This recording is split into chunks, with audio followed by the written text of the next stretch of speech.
motherfucking designer on right now. Bring it down, bring it down, bring it down. I got 3 old thoughts on the block. Investasi bodong makin lama makin menjadi-jadi dan makin banyak memakan korban. Kerugian yang ditimbulkan bukan lagi jutaan, tapi triliunan.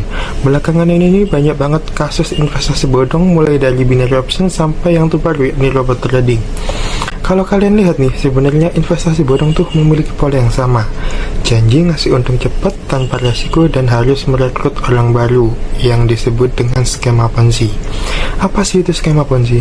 Skema Ponzi atau skema piramida adalah penipuan investasi yang keuntungannya didapat ketika para investor berhasil merekrut anggota baru.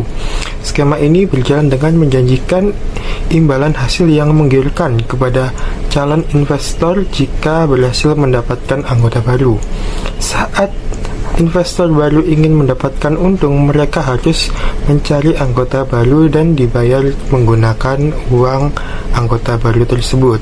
Misalnya, si A menawarkan skema ini kepada si B dan si C. Nah, biaya pendaftarannya adalah 100.000. Dia berjanji akan memberikan keuntungan sebesar 90.000 setiap bulan untuk setiap orang yang mereka ajak bergabung. Lalu si B mengajak si D dan si E, sedangkan si C mengajak si F dan si G. Dengan begitu, di posisi paling atas si A mendapatkan keuntungan sebesar 240.000, sedangkan si B dan si C mendapatkan 180.000, tetapi dipotong 100.000 untuk pendaftaran, jadi mereka hanya mendapatkan 80.000. 4 anggota baru yang berada di posisi paling bawah, yaitu si D, E, F, dan G, tidak mendapatkan keuntungan apapun sampai mereka dapat merekrut anggota baru lagi. Skema Ponzi ini akan hancur apabila tidak ada anggota baru yang bergabung, karena aliran uang akan terputus. Pada saat mengajak orang untuk bergabung, biasanya orang itu akan ditawarkan fasilitas-fasilitas fiktif seperti kantor, produk investasi, dan lain-lain yang menggiurkan. Dari mana sih asal skema Ponzi itu?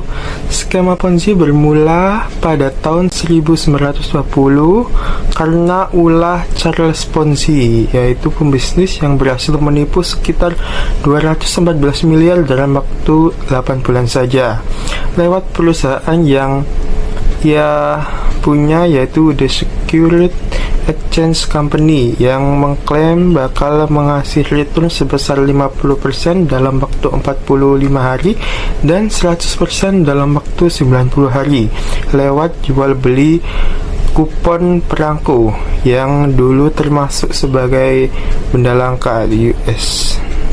Nah, tapi uang yang disetor oleh investor ini bukan untuk jual beli perangko, melainkan untuk membayar return investor yang lain, sampai akhirnya dia ditangkap dengan 86 dakwa.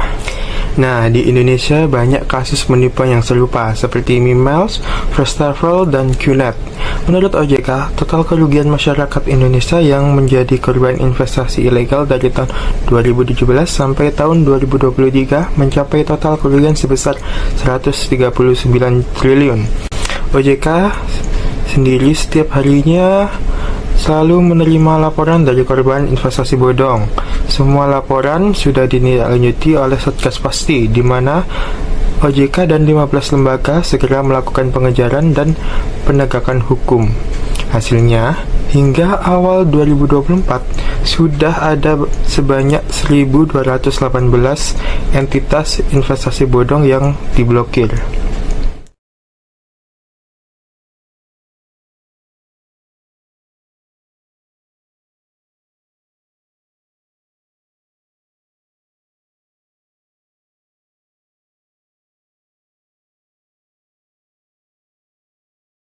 Menurut Ketua Sekretariat Satgas Pasti OJK, banyak dari masyarakat Indonesia yang masih memiliki pengetahuan yang minim soal pengelolaan keuangan. Minimnya pengetahuan inilah yang seringkali dimanfaatkan para pelaku investasi bodong untuk mencari keuntungan pribadi. Nah, kalau disimpulkan, investasi bodong itu memiliki beberapa kesamaan. Pertama, mereka itu menjanjikan yang sudah pasti, returnya yang besar, cepat, dan minim resiko. Kedua, operasi bisnisnya nggak jelas dan nggak ada regulasinya. Ketiga, biasanya mereka pakai public figure, orang yang terkenal yang nggak nyambung, kayak terkenal tapi bukan background dari orang keuangan, yang penting terkenal. Fungsinya itu untuk mencari orang-orang baru.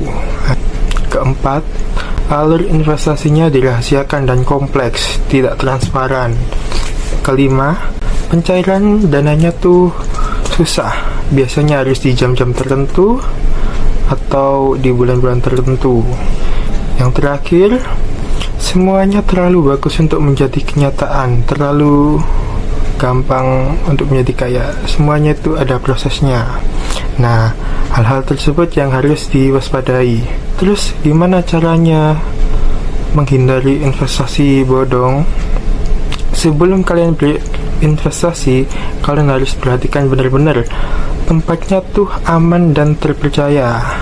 Kalian juga bisa mengunjungi situs web OJK untuk melihat apakah investasi yang kalian akan ikuti termasuk investasi bodong atau tidak. Di dalam OJK tuh ada list investasi bodong dan juga ada list investasi yang sudah terdaftar oleh OJK. Nah, jadi kalian pertama tinggal masuk aja ke websitenya OJK ya. OJK itu websitenya adalah ojk.go.id.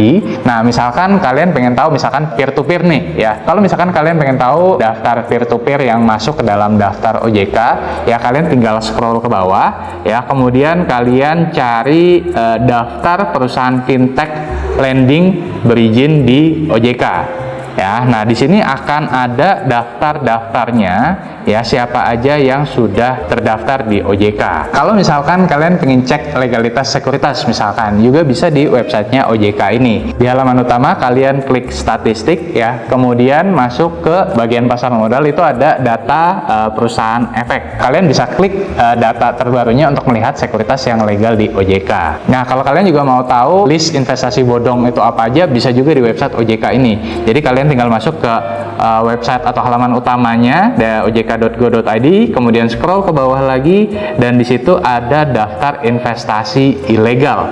Ya, kalian tinggal klik aja daftar investasi ilegalnya dan di situ ada banyak sekali ya website-website yang dikategorikan sebagai investasi ilegal. Nah, cara kedua, kalau kalian mau tahu secara spesifik apakah investasi yang ditawarkan kepada kalian itu memiliki izin atau tidak, kalian juga bisa search di Google sebenarnya. Ya, jadi shortcut cepatnya ya kalian ketik aja di Google ya, misalkan ojk.go.id, kemudian nama perusahaannya, atau bapepti.go.id, kemudian nama perusahaannya. Ya, contoh misalkan ojk.go.id spasi binomo atau bapepti.go.id spasi binomo. Nah, itu juga bisa juga. Dan kita tinggal search aja nama dari entitas terkait atau perusahaan yang menawarkan investasi ke kita. Semoga kita selalu mau mengupgrade mindset kita supaya kita terhindar dari hal tersebut dan tidak mudah untuk tertipu oleh investasi bodong dengan skema apapun, dan tidak tergiur dengan return yang besar tapi investasinya tidak jelas. Sayang kan ya, kita udah kerja super keras untuk mendapatkan uang itu, tapi karena kitanya nggak hati-hati taruhnya, nggak mikir, nggak analisis, akhirnya hilang dan dalam sekejap.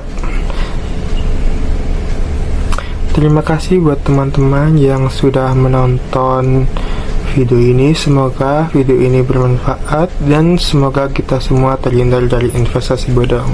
See you.